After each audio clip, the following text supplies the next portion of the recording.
So I'm out on a ride. It echoes in here. Who knows if this records very well. Wanted to tell you a story while I'm running. It's running a little late in the evening. What time is it? Almost 8 o'clock. Sun's coming down. And telling you a story about my bike that broke. I was at a stoplight, kind of sitting in neutral. And for whatever reason, my foot struck my gear shifter and I went into first gear. Well, I just slammed it, didn't have my clutch pulled in, and it made a pop, but the bike didn't die. And I grabbed my clutch handle and I was kind of like, what just happened? So I go to take off when the light turns green and I don't go anywhere. Now, I'm in an intersection, kind of like this. I'm sitting here waiting, turns green, but I'm in a busy intersection. There's a median. I'm able to push the bike onto the median, and I'm like trying to put it in gear. I'm pushing the bike. It's not going in gear, and one of the cars behind me kind of points behind me and yells, and there's a belt laying on the ground. And I'm like, oh man. Luckily, I'm not too far from home. I'm literally, from right where I am now, I'm like barely half a mile up this road, which is close to my house. So I call my son, and he comes and picks me up. I parked the bike in a parking lot up there. And that kind of was that.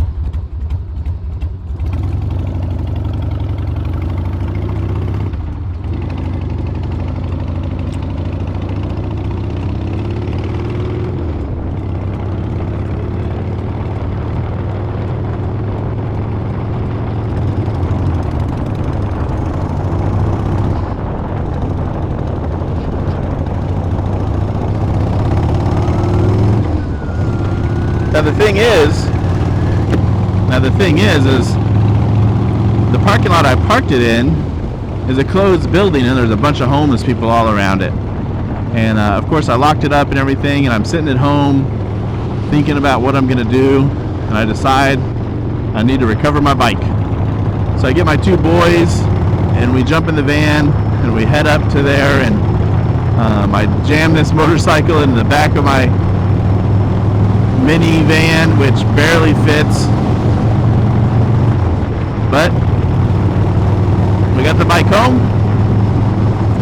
So I order the belt from Harley Davidson. I take half a day off, take off from work on Friday, go pick up the belt. I run to Harbor Freight and I buy a motorcycle lift, the steel one, not the expensive aluminum one. It's like $130. And the good news is for $130 you get $30 off if you're in their little club thing, and it costs $30 to get in the club. So I just paid for that, got the $30, kind of gave me an even deal. But that way for the rest of the year I'm in the club and I can get some discounts on some tools and things, because I do shop at Harbor Freight from time to time. So I'm gonna kind of show you that this thing was easy to put together.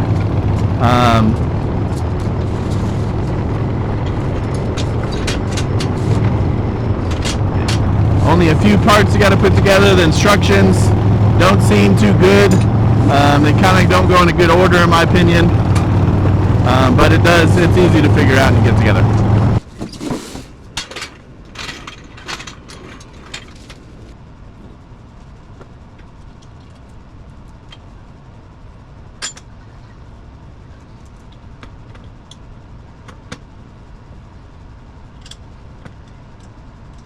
Alright, it says secure the bolts.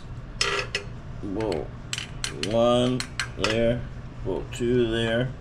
And I'm got a 7mm. What?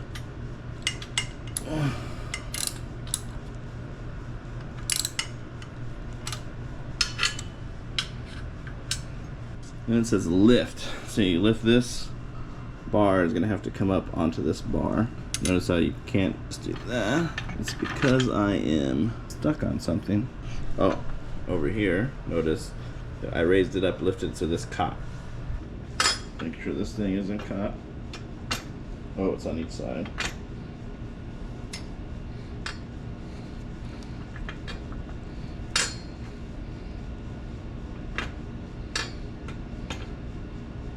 I have to squish my fingers here.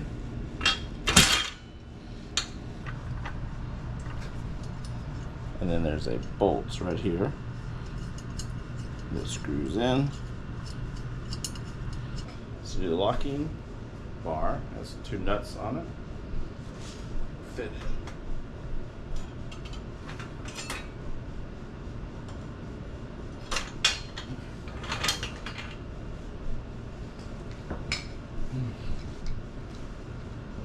So it only makes sense here that I gotta pump it up some. So I'm gonna install the foot pedal on the right side.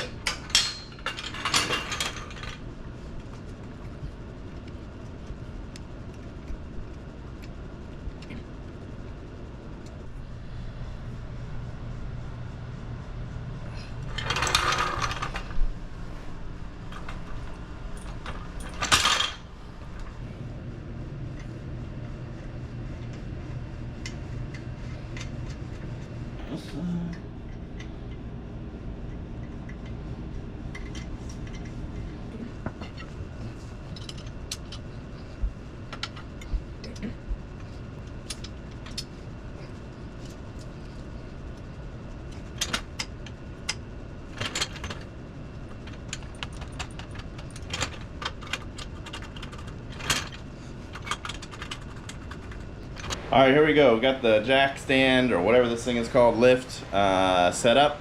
And I'm gonna get my Sportster in the air. Looks like I got it. What I had to do is cut a couple pieces of wood. You can see there, pretty small, but just enough to give me a little lift for clearance against my exhaust. So my exhaust was hitting, and then underneath there's like a, it was not even. So adding those pieces made it work. To fix my motorcycle is actually quite easy for a Sportster to take it off the belt. There's just this plate that you have to undo that covers the pulley. There's 3 Allen wrench bolts, different sizes, so when you take them out you got to keep track of that because they're different sizes. Pull them out.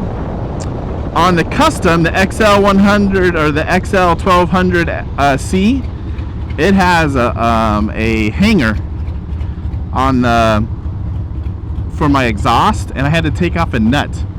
So that was just one thing that was a little different. Now, I couldn't just pull the plate off. I had to loosen my brake cylinder. That's not called cylinder. The reservoir, the master cylinder. Man, I'm bad with names. The little spot for the brake had to come off. There's two bolts that come out of there, and I also loosened up my exhaust at the engine. So I loosened the 2 bolts at the engine. I took off the hanger for the rear exhaust. And that way I could work that plate out. But that was all it was. Pretty easy. Now, to get the belt on, you do have to take off the shock. You can take off the bottom or the top part of the shock. I recommend the top part because the bolt is just a bolt that comes out. The bottom one is a bolt and a nut, right? So it's a little harder. Now, unfortunately, on my Sportster, I had a bunch of covers on it. So I had to take the covers off of the shocks, and I had to, which means I needed to loosen the bottom bolt and nut on both shocks to get the cover plates off. And there was also little cover plates that were on the bolts of the shock, which use a little Allen wrench. Loosen up the Allen wrench, and then that plate comes off, or the little cover comes off, and you can get to the bolt and nut or whatever. So easy to do. I will say when I was putting on the belt, I did have to loosen the belt cover, the one little bolt, so I could move it out of the way and get that belt all the way on. Once I did that, it was on, and button it back up, easy peasy. Not too hard. Some Allen wrenches, a nut, and it was done. So it did take me a little while to do, but it was because it was my first time, and it was a little trying to watch videos, and I don't have a manual. Probably should get a manual. That would have made it easier, and then I would have known what to take off. big Allen head that kind of attaches to an arm that holds on the brake, and you don't need to take that off. That thing can stay right where it is, so no issues there.